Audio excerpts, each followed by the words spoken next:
It is recorded that the Grey Company rode hard from the fords of Isen, and they came to Dunharrow before the dawning of the 6th day of March. There, in the deep shadow of the Dwimmerberg, Aragorn, son of Arathorn, had already resolved his course. For he had dared to look into the Palantir of Orthanc, and had glimpsed the Dark Lord's terrible designs, a black fleet sailing to strike the kingdom of Gondor from the south. Speed was now the only hope, and there was but one road swift enough for such a desperate need. His course was affirmed by counsel brought from the north, for with the Grey Company had come Elladan and Elrohir, the very sons of Elrond of Imladris, and they bore this grave message from their father. It was a confirmation of the perilous road Aragorn knew he must tread, the dark way beneath the mountains, a passage from which no living man had ever returned. Yet he did not waver. So let us first speak of the choice made in the Hornburg, before the ride to Dunharrow even began. You see, Aragorn's use of the Orthanc stone was no accident of fate, but an act of deliberate will. He claimed his right, as the heir of a Elendil and a Isildur, to master the seeing stones of old, to challenge the Dark Lord in his own domain of vision and thought. These were the Palantiri, the 7 stones brought from the ruin of Númenor in the Elder Days. Through them, minds could speak across the leagues, but their use was fraught with peril, for Sauron now held the Ithilstone and had bent the Orthanc stone to his will through the weakness of Saruman. Yet Aragorn's will, it proved the stronger. He was the rightful master, and he wrestled control of the stone from Sauron's very gaze. And what he saw in its depths was the doom of Gondor approaching from 2 fronts.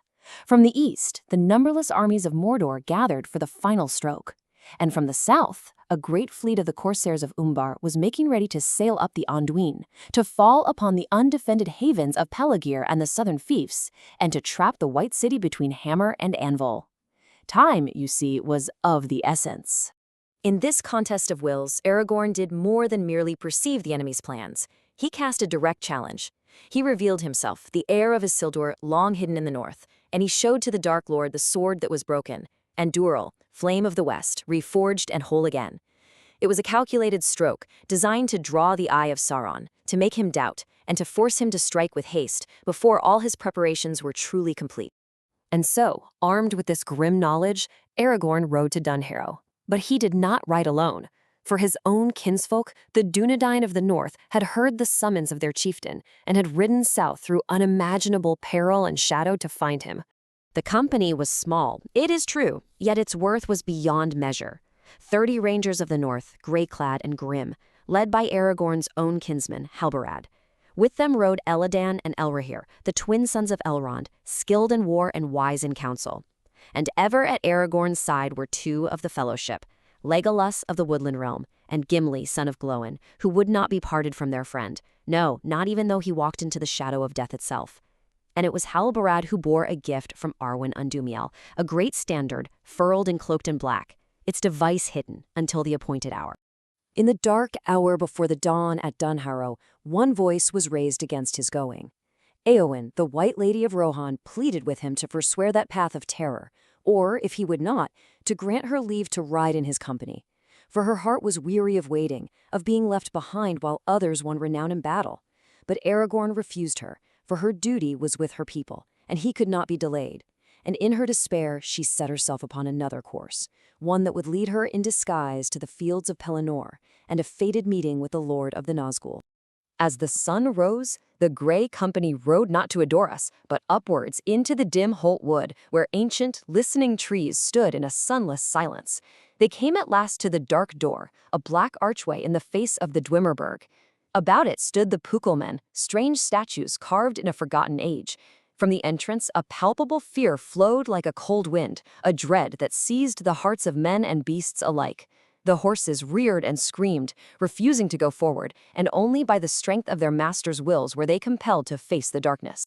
Even the stout heart of Gimli the dwarf was shaken. He felt the chill of his own mortality in that place. Yet his loyalty was stronger than his fear. His grim words speak for the terror that all in the company felt as they prepared to step into a darkness from which legend swore no living man had ever returned. Within, the air was still and dead. Aragorn led them by the light of a single torch, its flames seeming to shrink from the oppressive gloom. And as they went on, they became aware of a presence. At first it was but a feeling, a pressure in the silence. Then came a sense of movement behind them, the sound of a great host marching, yet their feet made no sound upon the stone. A whispering arose, a murmuring in a language long dead. The shades of the oathbreakers were gathering. The dead followed. Who were these shades? The chronicles tell of the men of the White Mountains, who, in the elder days of Gondor's founding, had sworn allegiance to Isildur, High King of Arnor and Gondor. They had worshipped Sauron in the dark years before the downfall of Numenor, but forswore that allegiance in the face of Isildur's might. Their oath was sworn upon the great black stone of Eric, which Isildur himself had brought out of Numenor. But when the War of the Last Alliance came, and Isildur summoned them to battle against Sauron, their old fear returned. They broke their oath and hid in the mountains. For this betrayal, Isildur laid a curse upon them, binding their very spirits to the world until their pledge was at last fulfilled. For more than 3,000 years they had waited, restless and bodiless, for this very moment of reckoning. These were the very words of the curse that bound them. Isildur proclaimed that their king would be the last, and that he and his people would find no peace beyond the circles of the world until they answered the summons of Isildur's heir. And so, their doom was also a prophecy, one which only Aragorn could now bring to fruition. They emerged from the mountain pass out into the valley of Morthond as the stars grew cold. At the very midnight hour, they came to the hill of Eric. There it stood, the great black stone, an artifact from an age long forgotten. Before this monolith, Aragorn turned and faced the shadow host that swirled and gathered in the gloom. He cried out, his voice ringing in the utter stillness, "Oathbreakers, why have ye come?" And a sound, like a wind rustling through dry grasses, yet shaped into words, answered him from 1,000 mouths as one, "To fulfill our oath and have peace." And so, in that haunted place, the ancient bargain was renewed. From Eric, Aragorn led a desperate ride of 5 days, racing south to the great port of Pelargir on the Anduin. The shadow host followed, a tide of fear before which all living things fled. At Pelargir, they found the Black Fleet of Umbar, whose mariners were already locked in battle with the men of the southern fiefs. The dead fell upon the corsairs, not with sword or spear, but with a terror that broke their hearts and minds. Some threw themselves into the river, others fled into the wild. The enemy was routed utterly. It was here, at the southern port, that the dead fulfilled their 3,000-year-old oath. As the last of the corsairs fled, Aragorn stood upon the shore and spoke the words of release. With this pronouncement, the curse was lifted. The king of the dead broke his banner, and the wind took it. The shadow host bowed as one, and then faded into the gathering night, like mist rolling away, to be seen no more in Middle-earth. Their long waiting was over. They had found peace at last. Though the army of the dead had departed to its long-sought rest, Aragorn's own host was not diminished. On the contrary, it was now greatly increased, filled not with shades of the past, but with the strength of living men, the loyal sons of Gondor. From the corsair ships he freed a great company of captives, rowers and soldiers from the coastal lands, who now eagerly joined his cause. The lords of the southern fiefs, men like Angbor of Lamadan, seeing the enemy routed by Isildur's heir, rallied their warriors to his banner.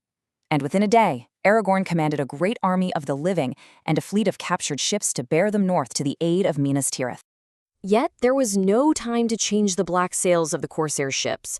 As the fleet sailed up the Anduin, the defenders of Minas Tirith, locked in a desperate battle upon the Pelennor fields, saw them, and their hearts broke. For they believed the black sails signified the fall of the south, that the corsairs had come to complete the city's ruin. All hope abandoned them. But as the lead ship drew near the Harland, the city's port, a new sight appeared. For Halbarad unfurled the great standard that Arwen had made, and against the black cloth shone a white tree in blossom beneath 7 stars and a high crown. It was the device of the kings of Gondor, unseen in the land for 1,000 years. Despair turned to wonder, and wonder to a sudden blazing hope. The king had returned. After the battle was won and the Pelennor cleared of foes, Aragorn entered Minas Tirith. He came not in triumph to claim the throne, but quietly, cloaked in gray, and went to where his skills were needed most, the houses of healing. For many of the city's great defenders, including Faramir, the Stored Son, lay near to death from wound and shadow. There he called for a simple herb known as Athelas, or kingsfoil. Crushing the leaves in his hands, he used its potent fragrance and the power that was his by right of lineage to heal. He called Faramir back from the very brink of death. He drew Éowyn from the deadly shadow of the black breath of the Nazgul, and he healed Meriadoc the Hobbit of the black chill of the Murgle blade with which he had struck the Witch King. And as he worked his cures, an old woman named Ioreth recalled the ancient lore of Gondor. For it was said that the true king would be known not merely by his sword, but by his ability to restore and make whole. In that quiet house of respite, Aragorn proved his claim to the throne not through conquest, but through an act of profound service and restoration. This ride from Dunharrow to the Pelennor, then, was far more than a desperate military stratagem. It was an event foretold, an act woven into the deepest history of the Long Defeat, and the eucatastrophe of the Third Age of Middle-earth. It represented the fulfillment of Isildur's 3,000-year-old prophecy. It was Aragorn's first undeniable public act as king, claiming his heritage not in a throne room, but on a haunted path. It defined his reign as one founded on service and healing, not force of arms. And it was an act of grace, offering redemption to the Oathbreakers, a chance to finally find peace by atoning for their ancient failure. Through darkness, he brought light. From a black sail, he unfurled a white hope. With a simple weed, he healed the wounds of shadow. Aragorn came into his kingdom not as a conqueror, but as a deliverer who walked the path of the dead to give life to the living. Thus a throne was reclaimed and an age was turned. And we are left to ponder this ancient truth, revealed anew in the twilight of that age, that true kingship is known by its courage and proven by its compassion.